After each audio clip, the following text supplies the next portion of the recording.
Ya, kita hari ini masuk dalam sekarang perbedaan teologi naturalis dengan supernaturalis, khususnya berkaitan dengan posisi Adam dan Hawa ya, yang memang banyak orang nggak kepikir ke sana, tetapi kita pelajari dengan baik-baik ya, supaya kita tahu bedanya apa.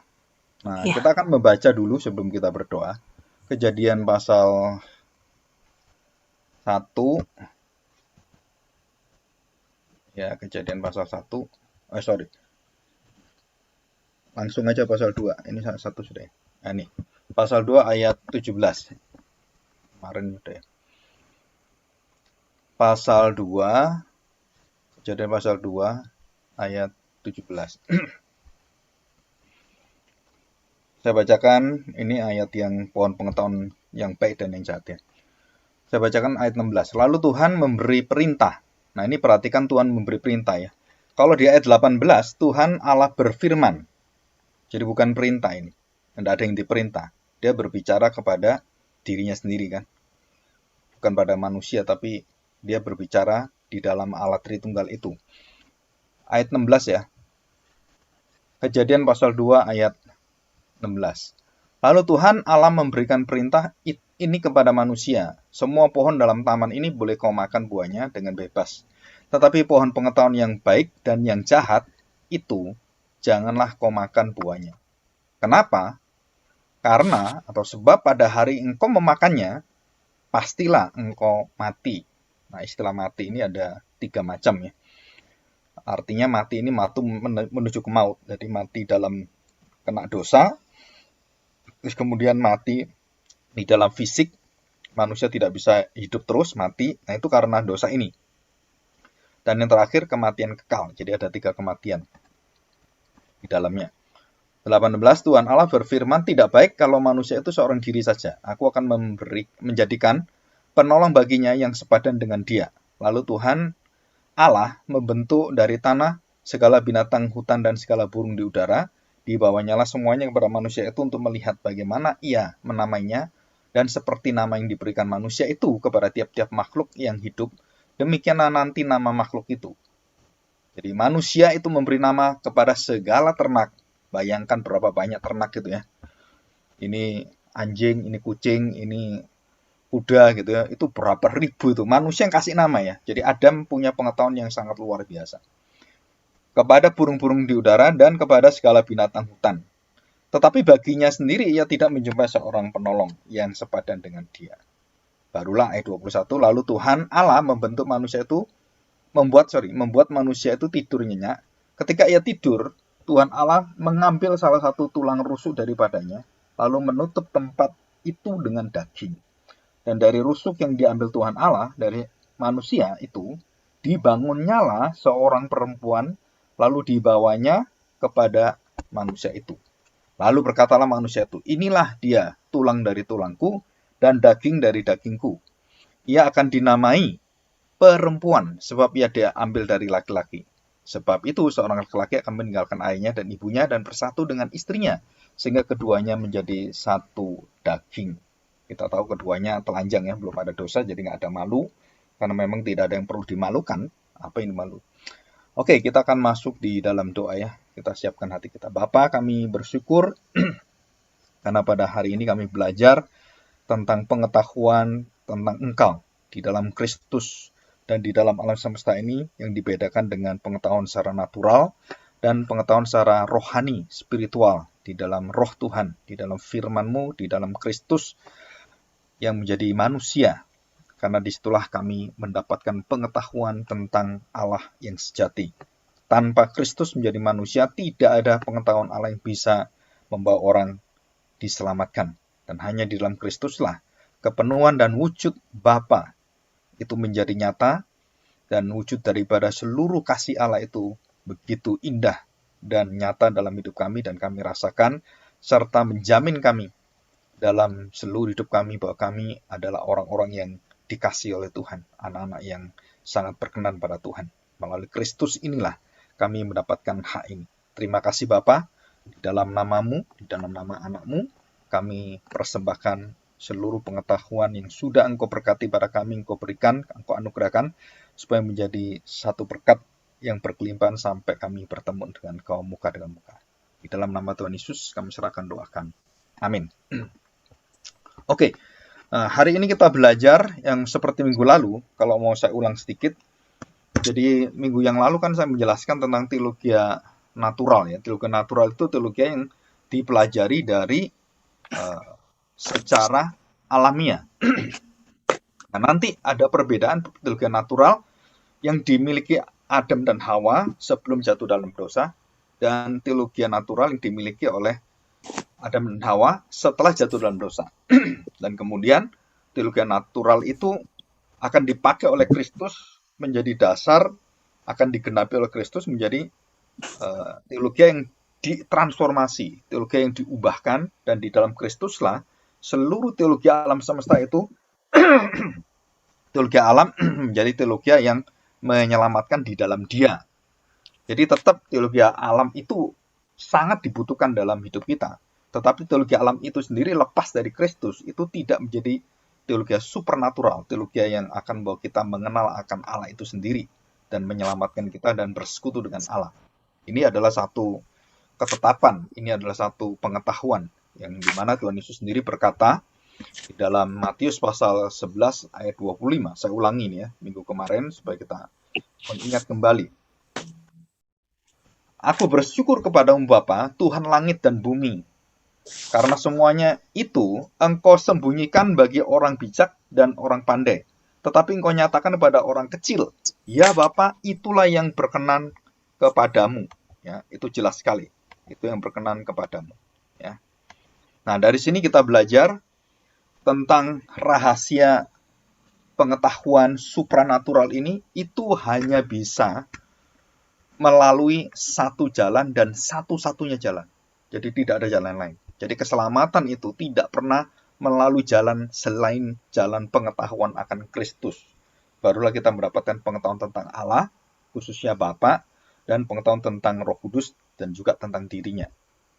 Jadi semua itu tersembunyi. Tidak bisa dengan kemampuan kita dengan teologi natural yang sudah jatuh dalam dosa ya. Ini tanda petik sudah jatuh dalam dosa. Kita nggak bisa mengenal dan memiliki pengetahuan yang menyelamatkan. Dan itu satu pengetahuan yang betul-betul hanya membuat kita mengerti yang baik dan yang jahat secara moral. Nah, pengertian pengetahuan yang baik dan yang jahat itu, atau buah pengetahuan baik dan jahat, itu merupakan satu dasar manusia yang jatuh dalam dosa. Jadi kita harus tahu bahwa pengetahuan baik dan jahat itu sebelum dimakan, manusia hanya tahu yang baik dan tidak tahu yang jahat. Jadi di Firdaus itu, pengetahuan manusia itu betul-betul pengetahuan yang baik saja. Ya. Karena manusia diciptakan Tuhan dengan segala kondisi yang ada, dan Tuhan memberikan satu pengujian, artinya manusia bebas bisa memilih. Nah, di situ Tuhan memberikan satu ujian. Jadi pemilihan itu karena ada ujian, karena manusia diberi kemampuan dan bisa memilih apa yang benar dan dengan taat. Itu menentukan. Jadi dari satu orang taat, satu orang yang tidak taat. Itu di dalam Roma pasal 5, itu jelas sekali. Kristus, Adam kedua, dan Adam pertama, Adam suaminya Hawa itu. Jadi ini adalah satu lambang. Lambang apa? Dari sini ini jatuh dalam dosa, di sini semua orang akan dibawa dibenarkan. Ini pengetahuan Kristus dan pengetahuan tentang Adam. Itu sangat beda sekali. Ya. Oke, kita akan lanjutkan. Perhatikan baik-baik ya. Di sini. Nah, di dalam pengertian natural theology yang ditanam oleh Tuhan dan dibawa sejak lahir, itu ada berbagai macam versi dan berbagai macam-macamnya gitu ya. Jadi dari mana itu datangnya gitu. Nah, saudara perhatikan ada dua hal. Yang satu yang sudah tanam di luar manusia, dan yang satu yang ditanam dalam diri manusia. Jadi di luar manusia itu ciptaan dan segala sesuatu. Jadi kalau kita melihat binatang kok bisa terbang, burung kok bisa terbang, kok ada binatang kecil yang kemudian disebut sebagai virus atau makhluk sebagai virus, atau yang lain ada sampai mengatakan ada yang tidak bisa menentukan virus itu binatang atau bukan, dia itu benda atau itu sangat sulit. Ya, manusia punya pengetahuan lama-lama juga terbatas. Jadi sel-sel itu yang berkembang seperti sel kanker itu apakah binatang atau bukan makhluk? Tapi kok bisa berkembang? Nah, sampai hari ini itu seringkali menjadi satu kerancuan karena itu sistem yang ada dalam tubuh manusia. Dan dalam kehidupan tubuh ada yang hidup dalam diri kita yang bisa berkembang. Nah, apakah itu juga disebut makhluk hidup? Nah, sampai hari ini banyak sekali pengetahuan yang memberitakan dan menjelaskan, tetapi tidak ada yang bisa memuaskan. Nah, kita harus tahu ya bahwa itu semua adalah satu kondisi yang ada dalam diri manusia. Jadi natural itu ada dua, dari diri kita dan dari luar diri kita. Dalam diri kita itu melalui panca indera. Jadi kita bernapas, kita mencium, kita melihat, kita meraba, itu semua membawa kita mengenal siapakah diri kita. Ya, kalau kita secara biologi kan manusia terdiri dari macam-macam itu kan. Nah, dijelaskan secara sosiologi apa, secara ilmu-ilmu yang lain, secara baik itu penelitian jiwa atau psikologi dan semuanya.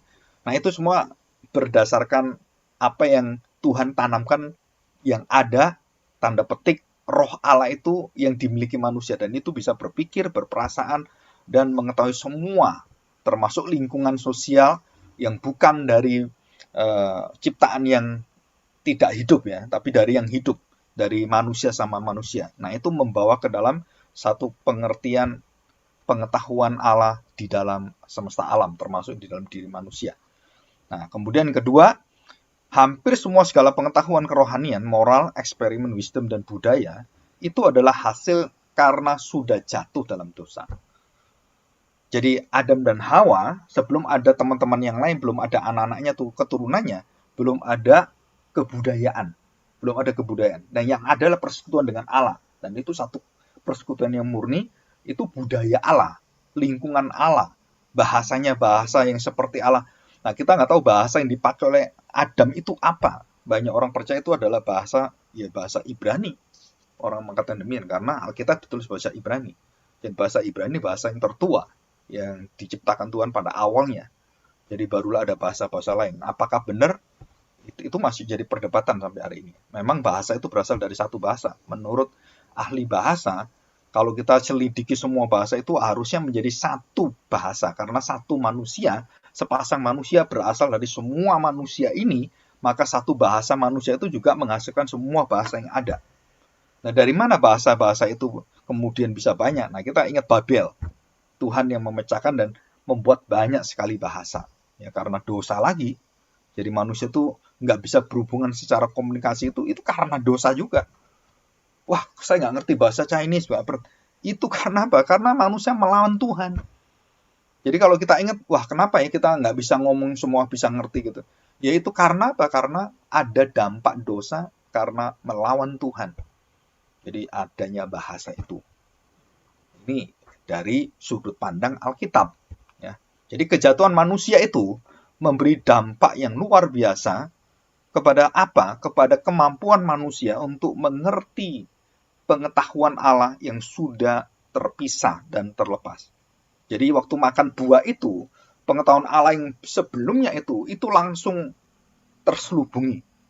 Jadi manusia sudah tidak bisa memakai lagi pengertian pengetahuan persekutuan dengan Allah di Firdaus itu untuk menembus kemudian bisa membawa mereka selamat. Nggak bisa, karena Tuhan usir mereka dan Tuhan tidak memperbolehkan mereka menyentuh dan memakan buah kehidupan. Jadi nggak mungkin dan dibuang ke bumi ini. Ya, terpisahlah dengan Allah. Jadi itu satu bentuk suasana yang sangat beda. Dari suasana yang begitu indah, Firdaus itu sama dengan surga sebenarnya. Ya, kondisi manusia dengan Allah berjumpa itu kondisi surgawi.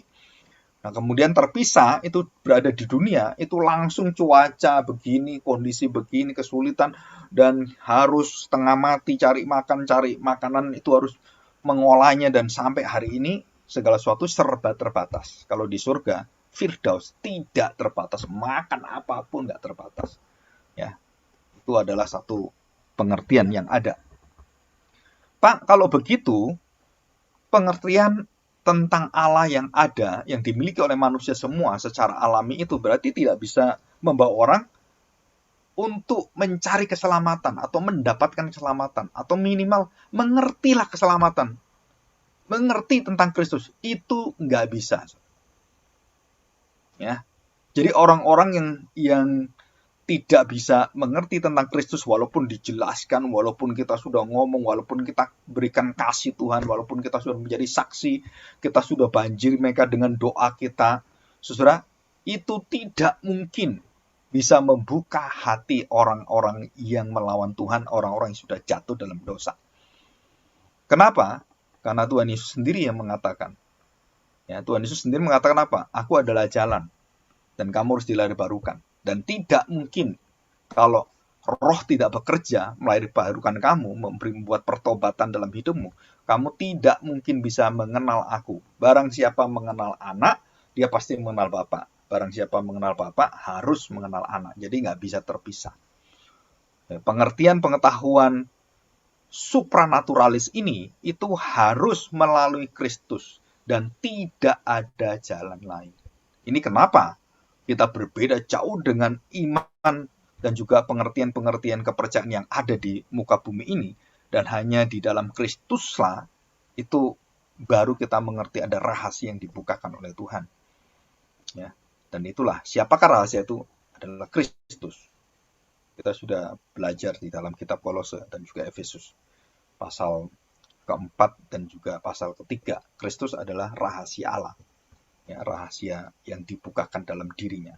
Hikmat Allah, dia adalah hikmat Allah. 1 Korintus pasal 1 dan pasal 2. Kristus adalah hikmat Allah. Jadi rahasia Allah, hikmat Allah, kekuatan Allah. Dan Kristus itu, ya semua yang wujud kepenuhan Allah itu di dalam dia yang kita lihat. Jadi natural teologi atau teologi naturalis tidak mampu membawa manusia memperoleh keselamatan. Atau bahkan kalau kita ngomong, manusia mau menerima pun nggak bisa. Sampai seperti ini.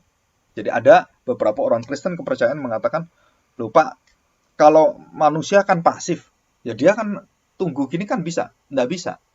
Kemampuan untuk mau saja itu tidak ada. Nah, ini luar biasanya Alkitab mengatakan apa? Karena memang sudah jatuh dalam dosa itu, dalam Roma pasal 3 yang kita baca kemarin, tidak ada seorang pun yang mencari Allah, mengingini Allah, dan semua orang itu menggantikan Allah dan mau dirinya menjadi Allah, dan segala sesuatu itu dia maunya yang tidak mau dipimpin oleh siapapun, dia mau menentukan hidupnya sendiri, tidak mau dipimpin Tuhan. Nah, kita kalau hidup kita tidak mau dipimpin firman Tuhan, anak-anak kita, diri kita semuanya, itu sama dengan dosanya orang di dunia ini. Walaupun kita orang Kristen, kita nggak mengerti tentang siapakah Kristus.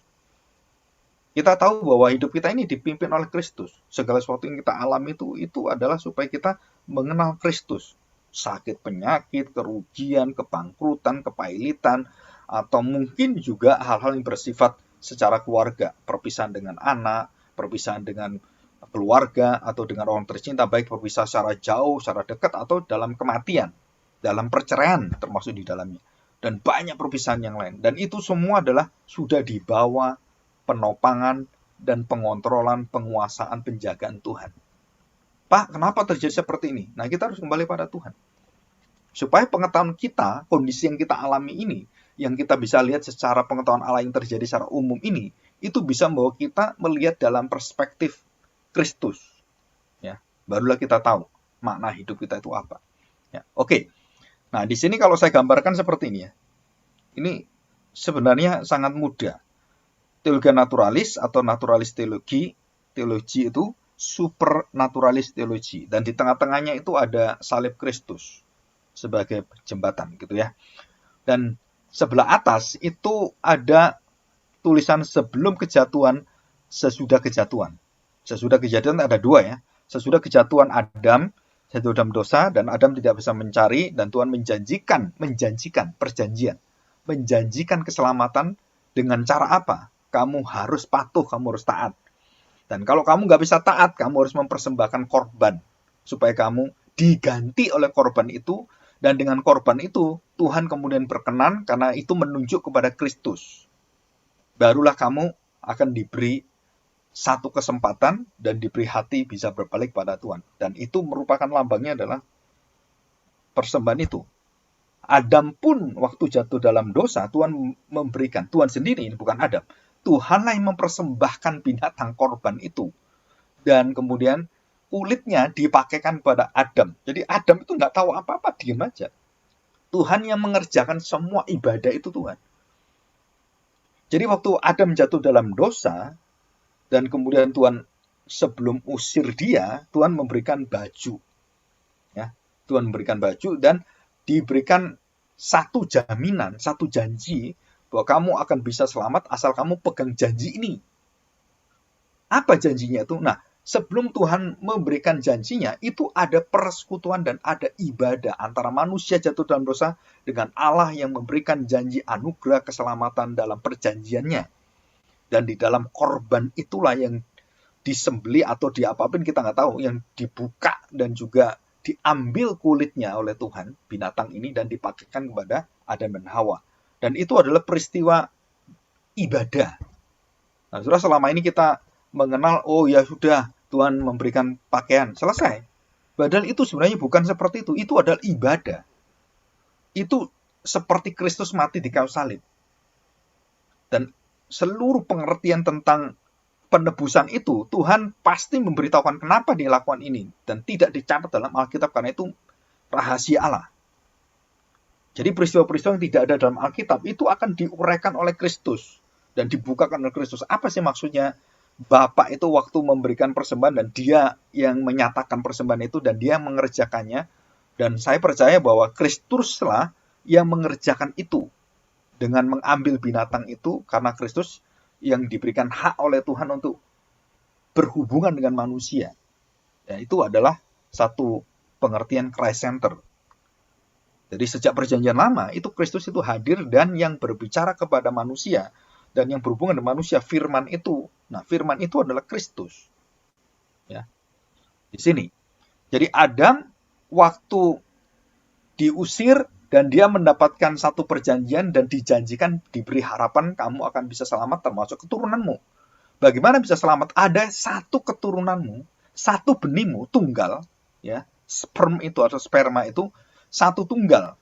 Itu akan menjadi satu juru selamat bagi semua orang. Baik setelah kamu atau nanti sampai akhir zaman. Dia akan datang, akan lahir menjadi manusia. Karena itu kan keturunan pasti lahir. Dan jelas sekali pasti lahir kan manusia. Ya, dialah yang akan menyelamatkan. Dialah yang dilambangkan dengan kematian itu. Jadi teologi naturalis sudah jatuh dalam dosa, nggak bisa mencari, dan Tuhan memberikan janjinya melalui apa? Teologi supranaturalis. Dan disinilah Tuhan memberikan janji itu kepada manusia. Kalau kamu percaya dan beriman kepada pengorbanan Mesias ini, kamu selamat. Jadi Adam dan Hawa itu akan diselamatkan walaupun Yesus sudah akan datang setelah dia ribuan tahun. Tapi imannya itu membawa dia, mata hatinya melihat kepada Kristus. Dan puji Tuhan, Adam dan Hawa diberikan hak oleh Tuhan untuk menerima keselamatan. Jadi manusia pertama dan kita sebut sebagai Adam dan Hawa itu adalah manusia yang selamat. Kenapa demikian? Karena dialah manusia pertama yang beribadah kepada Allah. Walaupun jatuh dalam dosa, tapi mereka memegang iman itu. Dan manusia siapakah yang dibuang oleh Tuhan? Itu adalah Kain. Kenapa? Karena melawan persembahan Tuhan, melawan Habil. Dan menghina Tuhan, membunuh Habil. Sampai, nah saudara perhatikan, ini ada satu perkataan yang perlu diperdalam lagi. Darahnya Habil itu berteriak. Banyak orang katakan, Pak, orang mati kan sudah mati. Siapa bilang orang mati di dalam Alkitab bisa berteriak? Berteriak apa? Menuntut keadilan Tuhan. Jadi semua orang mati yang dibunuh orang-orang Kristen itu darahnya itu berteriak kepada Tuhan, menuntut keadilan Tuhan. Maka Tuhan di akhir zaman akan murka. Kenapa? Karena doa-doa orang kudus itu. Di dalam kitab Wahyu dijelaskan, ada doa-doa orang kudus itu yang disampaikan kepada Tuhan. Termasuk di dalamnya apa? Dosa-dosa orang-orang yang membunuh mereka, itu akan dibereskan Tuhan dan masukkan neraka semua. Jadi, darah Habil itu berteriak. Itu betul-betul berbicara, loh, saudara.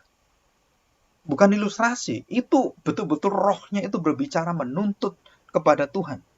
Kenapa kematian dia seperti ini? Dan Tuhan memberikan jaminannya bahwa Habil itu adalah anaknya. Habil itu contoh daripada Kristus, lambang daripada Kristus yang mati karena dosa. Dan dia berteriak, Eli Eli lama sabachthani. Habil juga berteriak. Nggak tahu teriaknya apa, tapi Tuhan mengatakan, Habil berteriak, darahnya berteriak. Menuntut kepada engkau.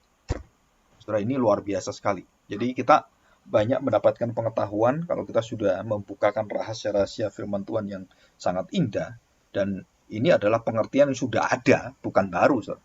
Banyak para ahli teologi itu yang belajar dengan baik dan benar, itu terkagum-kagum. Kenapa? Karena semua sistem yang ada dalam Alkitab itu tidak mungkin berbenturan. Tentang keselamatan, tentang penebusan, itu tidak mungkin berbenturan. Ya, semua itu satu garis yang lurus yang sangat indah sekali. Yang tidak bisa istilahnya dikacaukan dengan orang-orang yang mengajar yang nggak karu-karuan, nggak bisa. Ya. Oke, kita bahas. Nah, sekarang kita akan membahas hal yang penting ya. Perhatikan baik-baik. Adam dan Hawa, sebelum kejatuhan, dia memiliki pengetahuan. Nah, pengetahuan dia itu pengetahuan teologi naturalis atau teologi supernaturalis.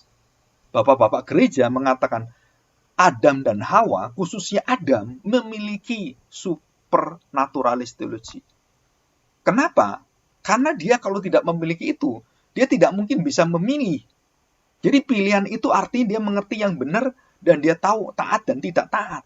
Dan itu teologi supernaturalis. Tetapi kemampuan dia waktu memilih itu, kemampuan yang berada di dalam kemurnian hati manusia yang harusnya tanpa pengaruh, dia aman terus. Karena tidak terjadi pelanggaran. Betul ya? Sebelum iblis datang, manusia nggak jatuh dalam dosa. Itu artinya apa? Bahwa dia bisa mengerti tentang ketaatan. Mengerti tentang bahwa saya kalau melanggar, mati saya. Nggak bisa. Walaupun manusia tidak tahu mati itu kayak apa. Terpisah dari Allah itu seperti apa. Mereka tidak tahu akibat yang luar biasa itu.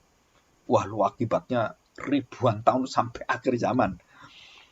Jadi waktu Adam dan Hawa mengerti tentang hal-hal seperti ini, dan kemudian di dalam pengertian yang lebih jauh lagi, jadi Adam dan Hawa itu memiliki supernaturalis teologi, pengetahuan tentang Allah yang menyelamatkan. Tahu dia, kenapa? Kalau nggak tahu dia nggak bisa milih. Tetapi waktu dia memilih, waktu tidak ada iblis dan semuanya, dia tetap memilih taat pada Tuhan. Nah, atas kehendak siapakah iblis kemudian datang? Ya pasti Tuhan, itu surga. Pasti Tuhan izinkan. Nggak mungkin Tuhan diamkan. Nah, itu pasti Tuhan. Kenapa Tuhan izinkan? Nah, saudara, untuk rencana keselamatan hidup kekal bersama dengan Tuhan. Jadi iblis ini menjadi alat Tuhan supaya manusia akan memilih apa yang menjadi ketentuan dari Tuhan. Nah, begitu manusia jatuh dalam dosa dan ikut iblis dan terpengaruh dengan iblis, supernaturalis teologi itu langsung runtuh. Ya. Dan termasuk naturalis teologi pun itu tidak bisa dipakai lagi. Jadi ada dua pengetahuan penting di sini. Pengetahuan penting Adam dan Hawa sebelum memakan buah itu, dia tahu bagaimana taat dan dia tahu bagaimana hidup bersama dengan Tuhan tanpa pengaruh apapun. Mereka taat terus. Dan kalau seperti itu, mereka akan hidup kekal bersama-sama Tuhan. Karena tidak ada kematian. Dan kemudian Tuhan mengizinkan iblis itu untuk datang menguji manusia. Dan ini semua ceritakan dari Tuhan, bukan dari kita. Dan manusia jatuh dalam dosa. Maka seluruh pengetahuan manusia ini yang akan bahwa dia mengerti taat semuanya, itu menjadi manusia tidak mampu lagi untuk taat pada Tuhan. Karena mereka memilih mendengar dan melawan Tuhan. Mendengar iblis dan melawan Tuhan. Maka makanlah Hawa dan diberikan pada Adam. Dan mereka jatuh dalam dosa. Nah, pengertian pengetahuan supranaturalis yang menyelamatkan itu sudah tidak mampu lagi untuk memilih dan taat pun tidak mampu. Apalagi naturalis teologi yang pengetahuan umum. Itu nggak ada gunanya.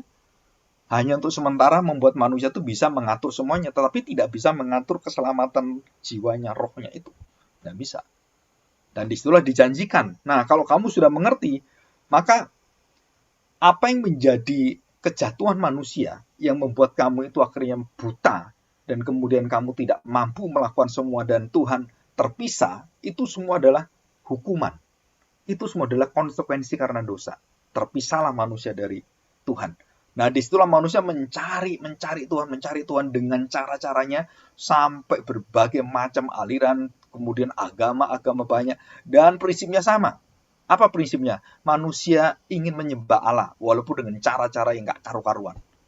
Baik itu menyembah dengan cara manusia itu sendiri, baik dengan cara melihat alam semesta, menyembah gunung, menyembah apapun gitu kan. Matahari, bulan, bintang, dan semua yang ada di ciptaan disembah semua. Karena sudah jatuh dalam dosa, nggak bisa. Jadi pengertian naturalis teologi, semakin dia mengerti alam semesta ini, mereka semakin ateis. Kenapa? Karena mereka tidak dibuka oleh Tuhan. Jadi semakin saya kagum dengan dunia, orang itu akhirnya mencari kepuasan hidup, pergi ke dunia yang luar biasa. Saya pernah membaca satu majalah di Reader's Digest ya, atau di Time gitu. Kenapa sih orang-orang kaya itu kepingin hidup yang aneh? Apa yang aneh? Ada seorang yang sudah triliuner luar biasa, hidup itu kepingin di hutan yang pojok sendiri dan dia mau menenangkan hidupnya di tengah-tengah hutan itu, nggak ada orang, di satu pulau kecil itu dia mau tenang di sana. Mencari apa? Dia mencari kekosongan jiwanya dengan uang yang banyak triliunan itu. Jadi semakin dia dipenuhi dengan dunia ini, dia semakin kosong. Jadi teologi naturalis itu tidak membawa orang bertemu dengan Tuhan, tapi menuntun orang untuk melihat bahwa kamu hidupmu kosong, hidupmu penuh dengan dosa. Jadi semakin kita melihat pengetahuan tanpa dasar pengetahuan Kristus, kita pasti akan mengalami satu jurang dalam diri kita. Makanya orang-orang, kalau saya lihat banyak orang-orang yang tiba-tiba jadi sultan di Indonesia. Mulai dulu cuma 1, 2, sekarang udah puluhan. Mungkin nanti ratusan. Orang triliuner itu ratusan dan semua anak-anak muda. Tapi mereka akan terjebak di dalam apa? Akan kehidupan pengertian mereka begitu terbatas dan mereka mencapai sesuatu yang akan membawa mereka dalam jurang hati yang kosong. Dan itu sudah ditulis oleh Salomo. Kalau mereka tidak kembalikan semua harta dan kekayaan untuk memuliakan Tuhan, itu akan membuat mereka mengalami kekosongan jiwa dan kematian yang luar biasa. Ya. Itu adalah Alkitab. Jualah segala sesuatu. Suruh jualah itu artinya apa? Berikan pada Tuhan, kepada fakir miskin. Apa yang diminta oleh Tuhan? Persembahkan pada Tuhan. Dan semua kamu lakukan itu, kamu selamat. Tapi bukan untuk dirimu, kamu simpen, terus kemudian kamu timbun, kamu semakin kaya, kamu semakin mewah, kamu semakin beli makan seenak sendiri, orang setengah mati beli baju, kamu beli baju harganya satu baju itu 100 juta gitu kan, yang ada emasnya atau apa, beli sepatu harganya bisa ratusan, atau jam tangan bisa miliaran. Nah, saudara, itu bagi orang-orang kaya hal yang kecil sekali, tetapi mereka tidak memikirkan bagaimana melihat seluruh kekayaan itu di hadapan Tuhan. Makanya Tuhan Yesus mengatakan apa? Orang kaya masuk surga itu seperti onta masuk lubang jarum. Dan itu betul-betul, saudara. Nggak mungkin sebenarnya. Jadi dengan kekayaan itu, kita nggak bisa masuk ke alam yang surga itu bawa kekayaan kita. Karena itu nggak laku semuanya, itu busuk semuanya. Ya, di situ. Nah, sekarang kita belajar. Jadi waktu manusia sudah tidak memiliki lagi kepatuhan, ketaatan, dan supernaturalis teologi itu sudah hilang, dan artinya bukan hilang tapi rusak gitu ya, lebih tepatnya rusak, maka pengetahuan naturalis teologi pun juga rusak. Jadi manusia bisa mengenal Allah dengan batas apa? Mengerti semesta alam. Oh ya, Tuhan itu ada. Tetapi waktu mereka masuk di dalamnya, mereka sedang menyembah, akhirnya keliru menyembah siapa? Tuhan di dalam alam semesta, dan diciptakanlah di situ pencipta-pencipta yang diciptakan mereka. Teologi naturalis. Jadi kepercayaan-kepercayaan suku-suku primitif itu kan sama seperti itu. Nah, kita akan masuk. Jadi waktu Adam dan Hawa sudah jatuh dalam dosa dan dia mengenal pengertian yang baru dan harus mengenal Kristus, dan melalui Kristus, melalui persembahan itu, mereka pengertian pengetahuan mereka akan diperbarui dengan janji, harapan, dan penantian dari semua apa yang dijanjikan Tuhan. Nah, mereka berkembang. Dan inilah supranaturalis teologi. Pengertian pengetahuan ini menuju pada Mesias. Pengertian tentang Mesias itu tanpa percaya kepada Kristus yang sudah datang seperti bangsa Israel. Jadi kalau mereka mengerti tentang Mesias ada di Alkitab Perjanjian Lama, tanpa mengerti Kristus, itu semua sama fungsinya. dan mereka semua jatuh dalam dosa melawan Kristus, itu tidak akan menyelamatkan. Jadi perjanjian lama tanpa perjanjian baru, tanpa Kristus menggenapi, semua pengertian teologi perjanjian lama itu tidak membawa pada mereka pada keselamatan dan pada Kristus. Kenapa? Karena mereka menolak Kristus. Dan itu jelas dikatakan Tuhan.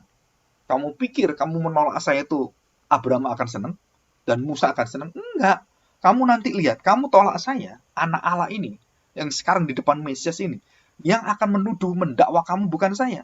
Abraham, Musa, Daud, yang bapakmu itu akan menuduh dan mendakwa kamu, dan kamu akan dibuang oleh Tuhan. Dibinasakan oleh Tuhan. Dan itu Tuhan Yesus sendiri. Jadi dia tidak menghakimi dengan cara yang seperti mereka melihat pada dia yang bukan Mesias. Enggak. Kamu nanti akan dihakimi dengan firman yang kamu terima sendiri. Jadi teologi naturalis dan teologi supranaturalis yang di dalam hukum Taurat dan semuanya yang tidak bisa menyelamatkan tanpa Kristus, itu akan membawa orang akan disadarkan bahwa satu-satunya jalan adalah harus mengenal Kristus. Termasuk Abraham, Musa, Daud, mereka pun harus kenal Kristus. Kalau tidak mereka diselamatkan. Jadi bagaimana bangsa Israel bisa lebih percaya Abraham daripada Mesias? Lebih meninggikan Musa daripada Mesias? Padahal di dalam Ulangan 18 ya, dikatakan bahwa nanti kamu akan menjumpai dan dijanjikan Tuhan yang lebih dari saya. Dan kamu akan melihat satu nabi itu kamu harus dengarkan. Kalau tidak kamu dibinasakan.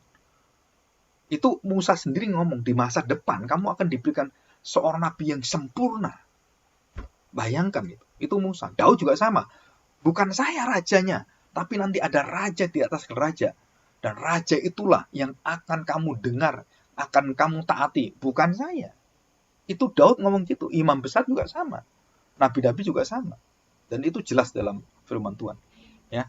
Jadi bagaimana Pak pengertian teologi naturalis yang sudah jatuh dalam dosa, yang tidak bisa menyelamatkan, dan supernaturalis yang sudah rusak, nggak mungkin juga menyelamatkan. Sehingga manusia membutuhkan apa? Manusianya membutuhkan satu, yaitu hati Tuhan yang membukakan hati manusia. Udah, titik. Jadi, manusia hanya bisa berharap pada Tuhan. Dan tidak bisa memaksa apa-apa pada Tuhan. Dan dikatakan di sana oleh Tuhan Yesus sendiri. Di dalam Yohanes pasal 3 ayat 3-5. Saya bacakan ya. Yohanes 3 ayat 3-5. Saudara perhatikan baik-baik. Ya. Aku berkata kepadamu. Ini Yesus yang berkata. Sesungguhnya jika seorang tidak dilahirkan kembali, ia tidak dapat melihat kerajaan Allah. Ini melihat, saudara. Mengerti, melihat, dan betul-betul tahu kerajaan Allah. Itu harus dilahirbarukan. Tidak bisa yang lain. Kadang waktu kita masih kecil, atau kita punya anak atau punya cucu, kita berdoa, ini kok kayaknya anak kita belum mengenal Tuhan ya. Belum mengenal Tuhan. Artinya, saudara, dalam tingkah laku semua yang ada dalam diri anak kita, dia belum mengenal Tuhan. Kenapa? Karena dia belum mengingini Tuhan itu. Dia belum begitu haus akan firman Tuhan, akan hati Tuhan. Itu berarti anak kita itu masih dalam kondisi apa? Dalam kondisi pertanyaan. Dipertanyakan, imannya di mana?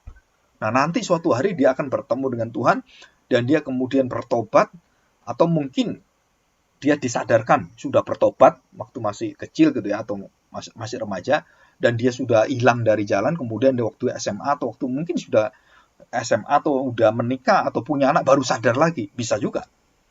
Tetapi benih firman yang ditanam oleh orang tua itu menetap, itu akan timbul. Dan bagaimana timbul? Itu kuasa Allah yang akan membawa orang menerima itu. Dan ini benar-benar pekerjaan Roh Kudus, bukan pekerjaan manusia. Jadi bukan pekerjaan kita, bukan. Kita hanya berdoa.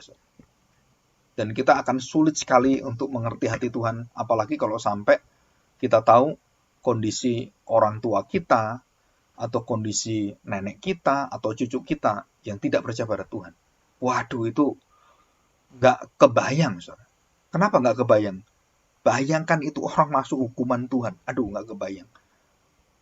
Anak kita, suami kita, istri kita terbawa dengan satu perkataan Tuhan, kamu pasti mati. Wah, itu kengerian yang luar biasa. Ya. Saya nggak bisa bayangin. Kadang-kadang saya merinding bayangin gitu ya. Kenapa? Ya kalau orang sekarang dengan saya, hidup dengan saya, terus apalagi itu istri saya, suami saya, mama saya, papa saya. Aduh, masuk di dalam perpisahan dengan Allah. Rasanya tuh gimana? Ya, makanya kita harus tahu bahwa kita harus belajar untuk bergantung pada Tuhan dalam segala hal. Ya, ayat 5. Aku berkata kepadamu, sesungguhnya jika seorang tidak dilahirkan dari air dan roh, ia tidak dapat masuk ke dalam kerajaan Allah. Tadi kan melihat lahir baru. Dan sekarang air dan roh baru masuk kerajaan Allah. Sekarang sudah masuk kerajaan Allah. Jadi itu satu peristiwa yang sama ya. Apa yang dilahirkan dari daging adalah daging, dan apa yang dilahirkan dari roh adalah roh. Jadi supernaturalis ini, pengertian teologi supernaturalis, itu didapat hanya melalui kelahiran baru yang menyelamatkan, bukan yang sebelum Abraham, sebelum Adam, ya, bukan. Semua setelah jatuh dalam dosa itu hanya satu syaratnya, harus lahir baru dan melalui pekerjaan Roh Kudus, bukan darah dan daging, bukan, tapi dari roh. Bagaimana saya dilahirkan dari roh? Kamu diberi iman dan kamu diberi kerelaan oleh Tuhan untuk menerima janji Tuhan, untuk mengimani janji Tuhan, dan itu begitu mudah. Kalau Tuhan bukakan itu sangat mudah. Kalau Tuhan tidak bukakan, kita mau cari dengan cara apapun, sampai ke ujung bumi, ke ujung semuanya, sampai ke ujung langit sekalipun Tuhan turunkan kamu, gak bisa. Ya. Apa yang dilahirkan dari daging, daging. Apa yang dilahirkan roh adalah roh. Jadi naturalis teologi itu adalah daging. Supernaturalis teologi adalah roh. Dan itu bedanya. Manusia lama, manusia baru. Manusia secara natural dan manusia secara spiritual. Manusia lama, manusia baru. Manusia di dalam terang, anak-anak terang, dan anak-anak di dalam kegelapan, anak-anak jahat. Justru itu semua beda. Kenapa? Karena kelahiran baru, pimpinan Roh Kudus dan pekerjaan Roh Kudus. Ya, demikian. Nah, ini satu perkataan ya yang dikatakan Tuhan Yesus sebagai ilustrasi. Jadi apakah kita bisa minta maksa Roh Kudus untuk bisa membawa orang tua kita lahir baru gitu? Jawabannya tidak. Ya. Tetapi kita punya hak untuk menanam benih firman Tuhan, kasih Tuhan, pengertian tentang Kristus. Kalau itu tidak ada, ya gimana dia mau percaya? Jadi beritakanlah Injil, dikatakan, dan bawalah Injil. Dan kaki-kaki membawa Injil itu adalah satu sukacita bagi Tuhan, termasuk dalam keluarga kita. Ya, perhatikan. Janganlah engkau heran. Ayat 7 ya, Yohanes pasal 37. Janganlah engkau heran karena aku berkata kepadamu, kamu harus dilahirkan kembali. Jangan heran. Itu dari dulu, dari Adam dan Hawa sudah diberitahu. Kamu harus percaya dia dan kamu harus hidup dengan imanmu ini. Dan kamu akan dilahir barukan. Tetapi engkau tidak tahu ya, angin bertiup kemana ia mau. Dikatakan apa angin? Bertiup kemana ia mau. Dan engkau mendengar bunyinya. Tetapi engkau tidak tahu dari mana ia datang atau kemana ia pergi. Demikianlah halnya dengan tiap-tiap orang yang lahir dari roh. Dan itu bergantung pada kekuatan Roh Kudus. Kerelaan Roh Kudus. Kerelaan dari Bapa. Kerelaan dari anak. Barulah kita mendapatkan pengertian itu. Wah, oke. Nah, sekarang kita sudah tahu ya. Kenapa? Karena orang-orang seperti Nikodemus itu seorang spiritualitas, seorang rohani, tapi pikirannya tuh duniawi semuanya, secara daging. Jadi peraturan-peraturan secara daging semuanya. Dan itu membawa pada kematian. Jadi gereja Tuhan, kalau banyak aturan-aturan secara daging, dan begini, secara aturan seperti orang ahli Taurat, dan semakin banyak, itu akan semakin mematikan kita. Semakin kita akan sulit melihat hukum kasih di dalam hubungan kita satu sama lain. Kenapa? Kalau kita lihat. Kenapa sulit? Ya. Saya tanya, kenapa sulit untuk mengerti itu? Saudara, karena kita berpikir secara duniawi, secara daging. Jadi Nikodemus dan semua orang yang ada di sekitar Tuhan Yesus, termasuk murid-murid Tuhan Yesus, itu masih berpikir secara daging. Kapan kerajaan itu kamu pulihkan? Kapan dipulihkan? Itu semua masih daging, saudara. Dan itu akan diubahkan oleh Tuhan waktu Roh Kudus datang, barulah akan diubahkan semua. Dan ini sebelum Roh Kudus, saudara, tidak bisa. Kenapa nggak bisa? Karena hanya roh itulah yang bisa kerjakan. Gereja lahir. Dan itu luar biasa sekali janji Tuhan. Jadi Roh Kudus inilah menjadi kunci untuk kita menerima supernaturalis teologi. Dan kita bersyukur dengan hal ini. Nah, sekarang kita akan masuk pada tahap yang hidup orang Kristen. Nah, sekarang saya sudah percaya dan kemudian saya memiliki pengertian pengetahuan tentang supernaturalis teologi ini. Terus bagaimana saya bisa kemudian hidup dipimpin itu? Saudara, jalan satu-satunya adalah saudara harus belajar firman Tuhan dan tidak ada yang lain. Karena berita Kristus tentang Kristus semuanya berada di dalam firman Tuhan. Jadi mari kita membawa semua orang untuk mencintai firman Tuhan, khususnya berita tentang kelahiran Kristus dan semua kehidupan Kristus yang paling utama. Jadi sejak sekolah minggu dan sampai dia remaja, sampai dia pemuda, sampai dia dewasa, sampai dia tua, sampai dia mati, saudara, kita harus membawa orang-orang itu untuk mengenal Kristus. Karena itu semua tujuan utama daripada orang hidup itu adalah mengenal Tuhannya. Jadi tidak mungkin kita nggak terangkan itu. Nah, di sini kita melihat bahwa orang sudah percaya itu diproses. Jadi pengertian teologi naturalis, pengertian tentang Allah yang menyelamatkan itu melalui proses yang panjang. Kenapa proses yang panjang? Dimulai dari anugerah iman, dan anugerah itu demi anugerah. Anugerah demi anugerah. Anugerah ke anugerah.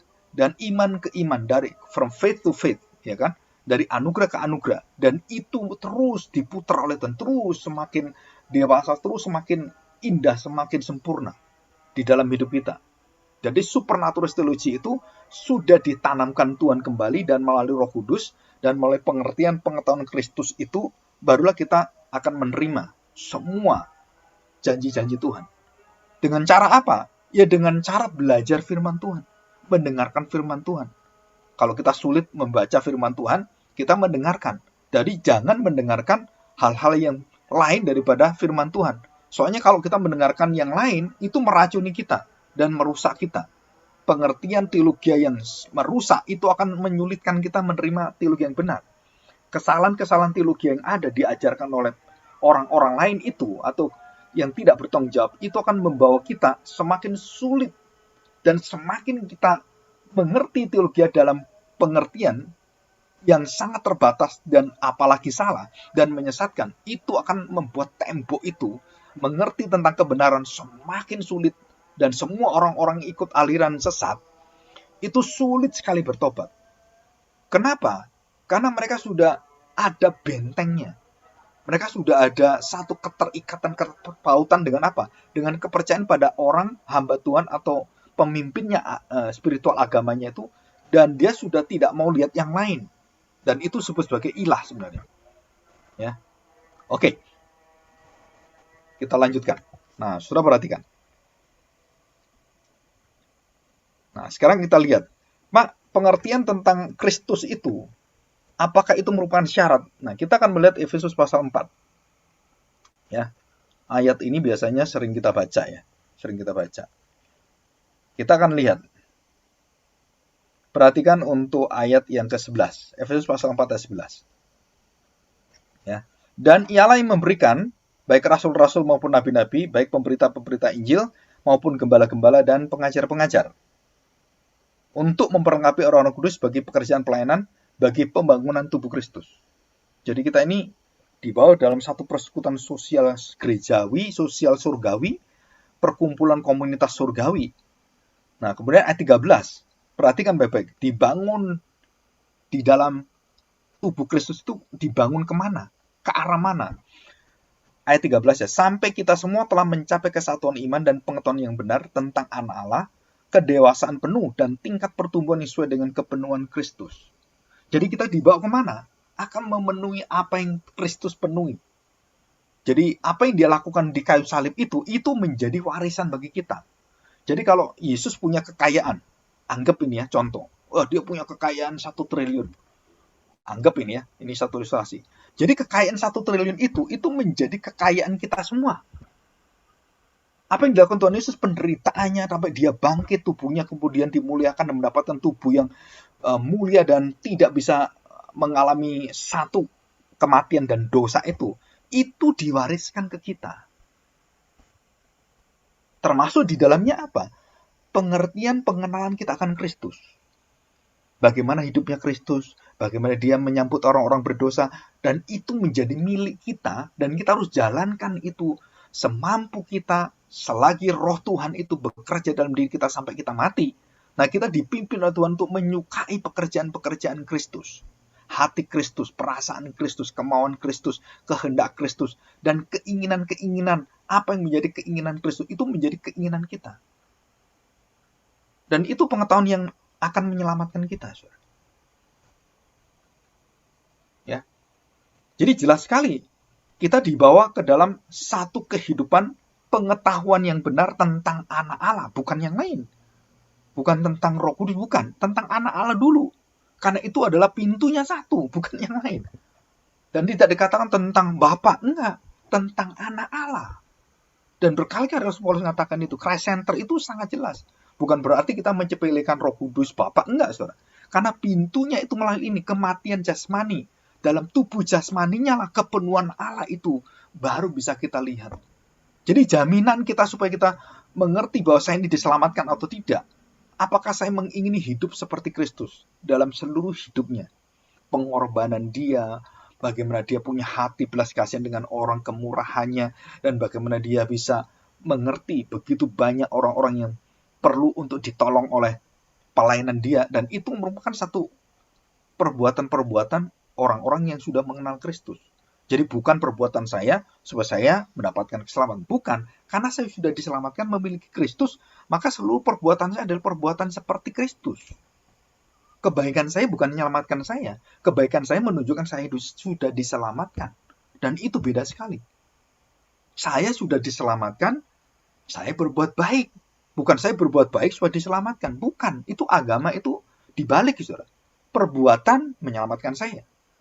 Kalau iman Kristen, bukan. Saya diselamatkan, baru saya bisa berbuat baik. Jadi bukan perbuatan saya, tapi perbuatan Kristus. Pengetahuan Kristus yang sudah mutlak sempurna. Nah, itu yang menjadi jaminan bagi kita.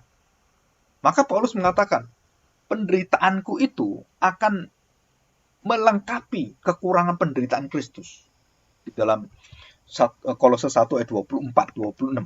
Ya, khususnya itu ya. Dikatakan penderitaanku ini akan memenuhi dan menyempurnakan, tanda petik ya, akan menyempurnakan penderitaan Kristus. Loh, Pak, Kristus kan sudah sempurna. Iya, betul, sudah sempurna. Loh, kenapa Paulus ngomong seperti itu? Nah, Paulus ngomong itu artinya apa? Bahwa penderitaan-penderitaan yang di dunia ini yang akan digenapi sampai akhir zaman, itu adalah menyempurnakan semua pekerjaan Kristus di dalam seluruh keimanan kita.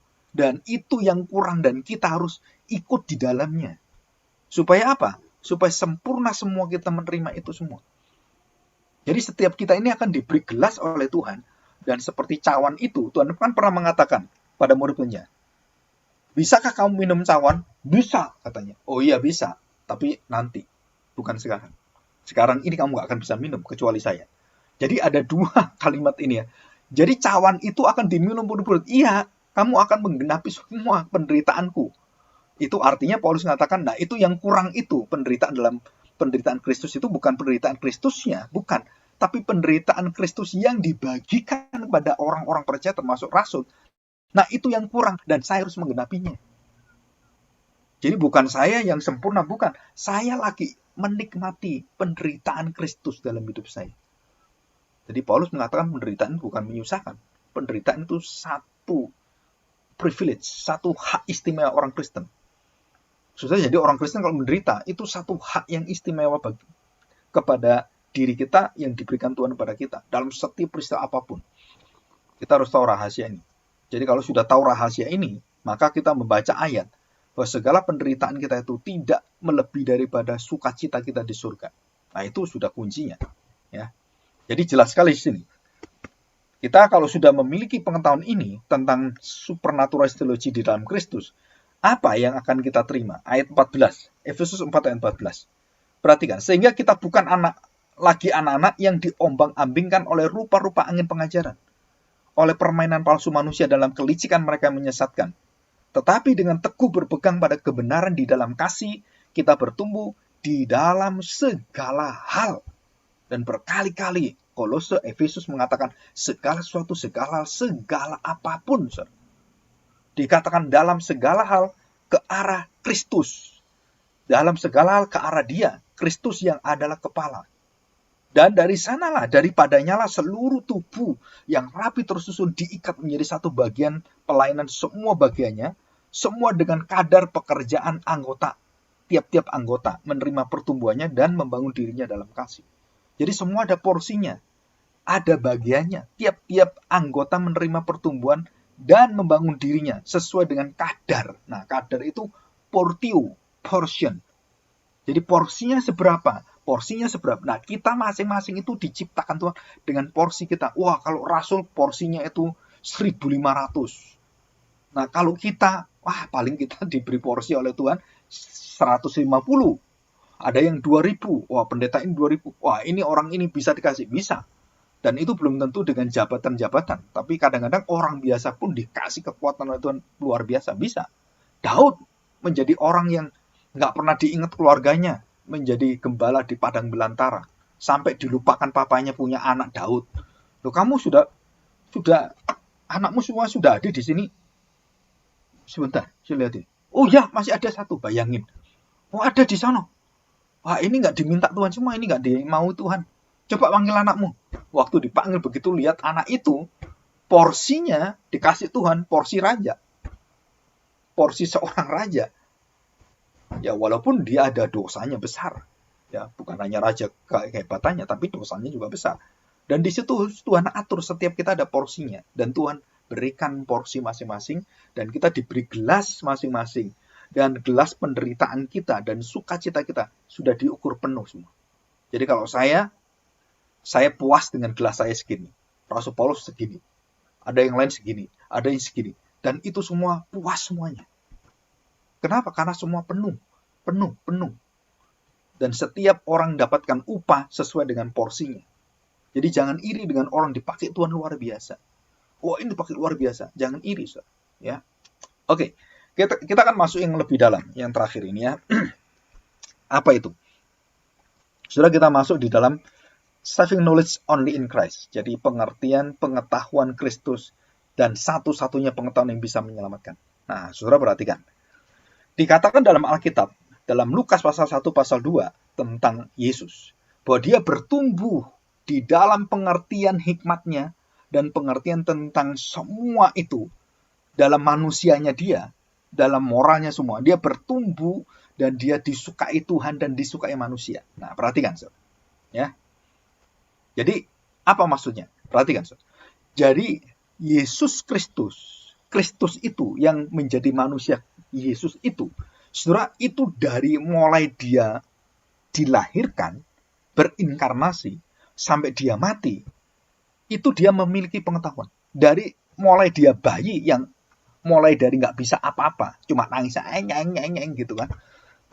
Terus dia bisa ngerain tangan, mata, semua sampai dia besar, sampai dia berjalan pun belajar. Bahkan dia berak, dia pipis pun, itu yang nakeri mamanya. Bayangkan, bayi yang adalah Allah sendiri, itu ngengek apa semua itu yang nolong itu mama papanya. Kalau kita mikir kadang-kadang nggak masuk akal gitu. Ini bayi ini Tuhan loh. Saudara, ada bayi itu Tuhan. Terus nangis, masa ini Tuhan? Ngengek, masa ini Tuhan? Saudara, kita sulit berpikir seperti itu. Maka banyak orang tidak bisa mengerti bahwa Yesus itu Tuhan. Banyak orang bisa terima Yesus manusia. Iya, sangat gampang. Tapi kalau dia Tuhan, itu mengubah semua pikiran dan kita tidak mampu menerima Yesus adalah Tuhan dan dia manusia yang seperti itu. Dari lahirnya, dari ngengeknya, dari pipisnya, dari dia bisa berjalan, bagaimana dia jatuh-jatuh, dan dia tetap adalah Kristus yang memiliki pengetahuan. Dengan segala keterbatasan. Jadi perhatikan, saudara. Jadi waktu Kristus ngengek, waktu Kristus pipis, itu tidak berdosa. Termasuk kita punya anak. Kalau ke anak ngengek pipis, kita marah-marah, kurang ajar, anak gak tahu diri. Ngengek terus. Nggak bisa, saudara. Kenapa? Karena dia bayi. Nggak bisa kita salahkan karena nggak ada dosanya. Bayi ngengek pipis semuanya. Apalagi kalau dia sakit. Harusnya kita berbelas kasihan dengan anak kita. Bukan malah dimarahi. Ngantuk saya. Bayi apa ini? Tahu gini nggak mau punya bayi saya. Ya, itu orang tua gendeng. Kenapa? Karena dia tidak sadar dia jadi orang tua. Nah, waktu kita melihat pengetahuan Kristus yang dimulai dari dagingnya, saudara, saya ingin kita belajar ini. Dimulai dari jasmaninya, dimulai dari dagingnya, saudara, itu proses ya, manusia. Dari awal, pembentukan itu sampai dia menjadi anak kecil, dia mulai belajar membaca, berjalan, dia belajar menjadi orang dewasa, menjadi remaja, dalam masa-masa remaja sampai dia pemuda, dan sampai dia kemudian menjadi imam. Nah, segala pengetahuan Kristus inilah yang hampir tidak tercatat waktu dia berumur 30 tahun sebelumnya. Dan hanya dicatat waktu dia umur 12 tahun dan masa kecil. Dan itu 3 tahap. Masa kecil 12 tahun dan langsung 30 tahun. 3,5 tahun dia melayani bapaknya. Nah, saudara perhatikan. Jadi, pengertian pengetahuan Allah itu hanya bisa dimengerti dalam pengetahuan Kristus yang menjadi manusia, dan seluruh pengertian pengetahuan Allah itu hanya bisa dicerna di dalam manusia Kristus. Dan ini rahasia. Kenapa Kristus rahasia Allah? Saudara-saudara tidak mungkin bisa belajar dari alam semesta ini, saudara mengenal Allah yang menyelamatkan. Nggak bisa. Saudara nggak mungkin belajar pada semesta dan ruang angkasa yang begitu hebat semua, saudara nggak akan bisa, saudara, ditebus dosamu. Semua pengertian natural teologis tidak membawa, termasuk, saudara perhatikan, termasuk perbuatan baik kita, tidak membawa pada keselamatan. Kenapa? Karena itu bukan di dalam Kristus. Pak, kan Yesus juga berbuat baik, beda. Bedanya apa? Dia berbuat baik dari kekudusan kesuciannya. Kamu berbuat baik karena ada dorongan yang lain, bukan dari kekudusan. Bukan dari kemuliaan Allah. Dan banyak orang menjadi berbuat baik karena dirinya orang kaya, mau dihargai, supaya saya lihat bahwa saya ini orang yang luar biasa. Dan bahkan seorang seperti Escobar, raja judi pun, itu seorang berbuat baik. Ngasih uang kepada orang-orang dan dibela oleh seluruh kampungnya. Waktu perang itu, polisi perang dengan mafia narkoba kartel ini, Escobar itu, saudara tahu, yang membela itu rakyatnya di sekeliling dia, karena itu diberkati banyak oleh dia. Apakah ini adalah perbuatan baik? Bukan, ini bajingan. Walaupun kita merasakan, perbuatan baik itu apa? Ngasih saya makan, ngasih saya uang, ngasih saya beras. Bukan, saudara. Perbuatan baik itu satu-satunya baik adalah perbuatan baik yang berasal dari keadilan, kekudusan, kebenaran Tuhan. Di luar itu tidak ada perbuatan baik. Jadi artinya kita kalau mau lebih tegas, tidak ada perbuatan baik yang tidak mungkin bisa dilakukan manusia kecuali Kristus. Titik. Jadi perbuatan baik siapapun tidak akan mengalahkan perbuatan baik Kristus. Karena perbuatan baik Kristus menyelamatkan. Kita tidak, karena kita di dalam dosa. Kristus tidak ada dosanya. Suci, murni, benar. Maka perbuatan dia menjadi perbuatan yang menyelamatkan kita. Nah, ini loh pengertian pengetahuan tentang Kristus yang membawa kita menerima keselamatan. Kamu harus mengenal pengetahuan tentang anak Allah di dalam jasmani dia, di dalam seluruh perbuatan dia, dan kamu harus menyelidiki dan kamu harus mencintai apa yang Yesus lakukan supaya engkau menikmati keselamatan itu dari hari ke hari, dan kamu merasakan hati Allah yang luar biasa. Waktu saya menolong orang, waktu saya membantu orang, waktu saya menolong pelayanan, dalam arti nggak perlu ditolong Tuhan kan?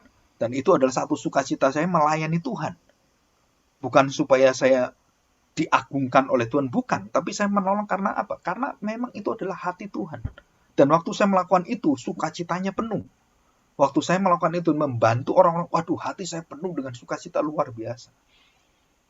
Dan disinilah, hanya melalui pengertian Kristus, yang mengenal pengertian Allah di dalam dagingnya, di dalam dia terbatas dari manusia, walaupun terbatas, dia tidak berdosa. Dan dia lakukan itu dari hari-hari sampai umur 30 tahun. Dan setelah itu apa yang terjadi? Dia kemudian 3,5 tahun dia melayani seluruh Israel, dan dia serahkan nyawanya. Dan dari puncak itulah ada pokok keselamatan, disebut pokok keselamatan. Kristus mati di kayu salib, dan dia persembahkan tubuhnya, menggenapi semua janji yang dilakukan bangsa Israel, bahkan Adam. Waktu dilakukan oleh Allah sendiri kepada Adam, kepada Kain, Habil, semua, Nuh, Abraham, dan itu puncaknya pada Kristus. Nah, pengertian pengetahuan tentang Kristus yang mati di kayu salib dan bangkit inilah, itu yang menyelamatkan kita. Jadi bukan pengertian perbuatan kita, bukan. Jadi perbuatan kita itu hanya memancarkan keindahan pengertian perbuatan Kristus. Ya. Jadi hanya melalui pengenalan akan Kristus, kita dapat mengerti tentang siapakah Allah sesungguhnya. Baru kita dapat masuk kerajaan Allah, kita melihat kerajaan Allah, dan kita memiliki kerajaan Allah, dan kita menjadi anak-anak kerajaan Allah. Dan itu tahapnya bertingkat. Melihat kerajaan Allah, masuk kerajaan Allah, menjadi bagian kerajaan Allah, dan kita menjadi pewaris kerajaan Allah, menjadi anak-anak kerajaan Allah, dan menyebut Allah adalah Bapa kita. Itu semua didapat dari mana? Dari Kristus yang ngajar kita. Saudara, kenapa Tuhan Yesus membukakan tentang Bapaknya itu melalui doa?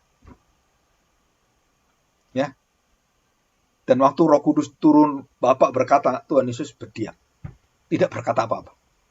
Dan waktu dia mengajar di bukit itu, seperti Musa itu, menerima hukum Taurat itu, memperkenalkan bagaimana ke Allah sejati itu, dan Allah memperkenalkan I am. Itu kan? Akulah Tuhan alam. Akulah aku. Nah gitu kan? I am that I am gitu. Nah di situ Tuhan membukakan rahasia. Siapakah aku adalah aku? Aku adalah aku. Wih, bingung saya.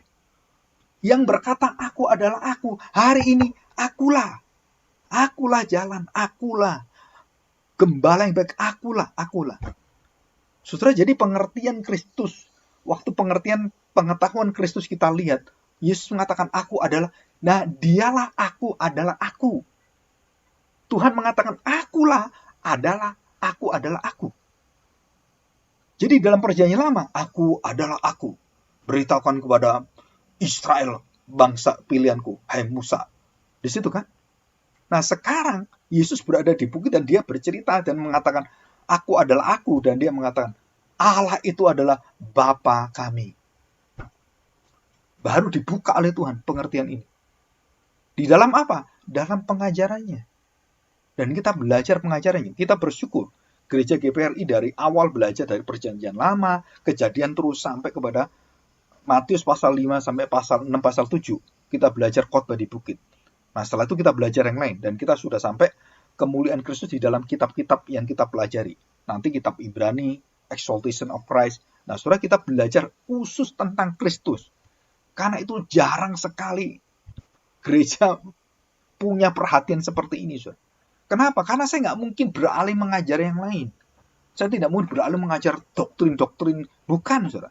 Kita mengajar Kristus. Saya berkali-kali dan teman-teman saya mengatakan, kamu jangan seperti itu.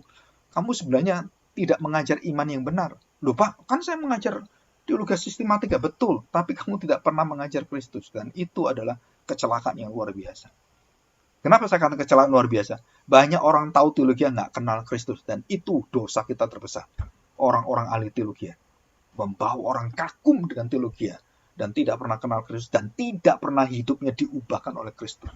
Dan itu dipakai oleh iblis untuk apa? Menutupi kita. Sama dengan perjanjian lama. Sama dengan orang-orang Israel, ahli Taurat, orang Yahudi.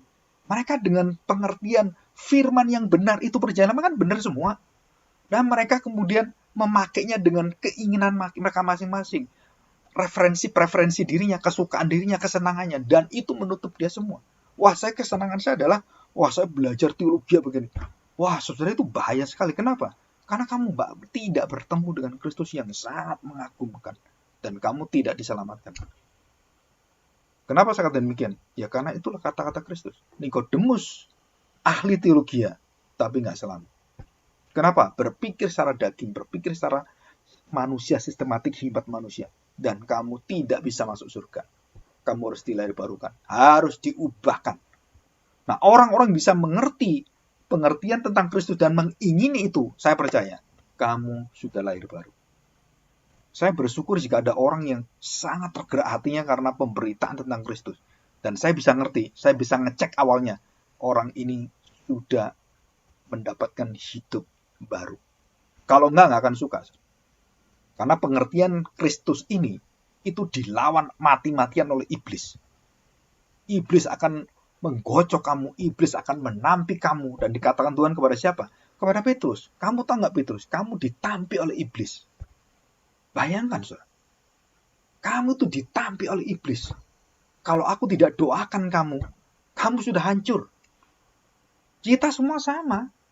Kalau kita tidak didoakan Kristus dan kita tidak betul-betul melihat Kristus, saudara, kita dengan teologi kita binasa semua. Apalagi saya lihat di YouTube itu banyak hamba Tuhan yang menjelaskan tentang sistematik tanpa mengenal Kristus sama sekali. Dan berdebat luar biasa. Saya katakan ini adalah satu kematian zaman. Digital diberikan, internet diberikan, Kristus tidak pernah, yang indah itu tidak pernah diberitakan. Maka saya bercita-cita waktu itu, saya harus mulai 15 tahun yang lalu, saya rekam video semua yang berkaitan dengan Kristus. Dan sampai saya mati, itu menjadi warisan untuk bahasa Indonesia. Nah, sampai kapan saya nggak tahu. Dan ini semua akan menjadi warisan. Dan kita bersyukur ya di dalam seluruh firman Tuhan hari ini. Ya. Nah, kita akan membahas ini lebih dalam lagi untuk minggu depan ya. Puji Allah, puji Allah, puji Allah Tritunggal. Mulia-mulia bagi Allah, pemberi kurnia keselamatan.